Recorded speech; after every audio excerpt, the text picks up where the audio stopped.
oltre 100 anni fa Vivaldi è venuto a Mantova e si è fermato a Mantova per 3 anni.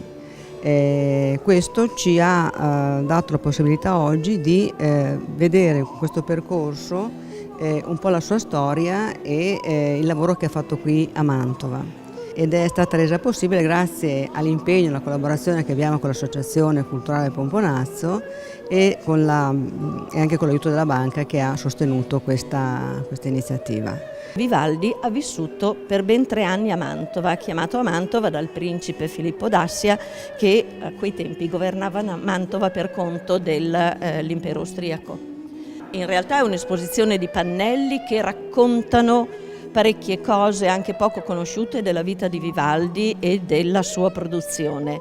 Raccontano anche delle 4 stagioni per le quali c'è ancora la disputa, non è stata ancora risolta la questione che siano state composte a Mantova oppure altrove, oppure a Venezia.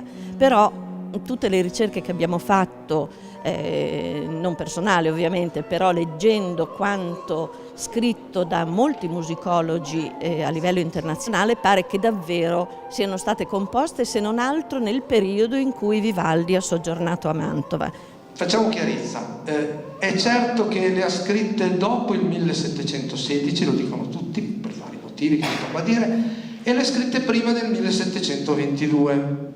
Mantova dov'è? È lì, in mezzo, 1718-1720, gli anni centrali. C'è poi una grandissima produzione di Vivaldi, meno eseguita, e in particolare anche parte di ciò che lui ha scritto qui a Mantova. È un musicista e bisognava quindi inserire la musica.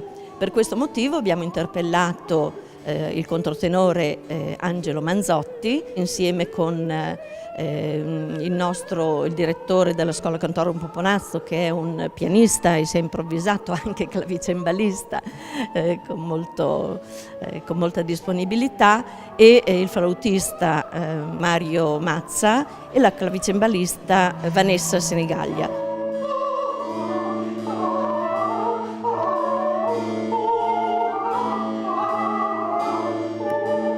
È una mostra didattica allestita con dei pannelli di facile lettura che auspichiamo possa anche circolare a partire proprio dalle scuole superiori.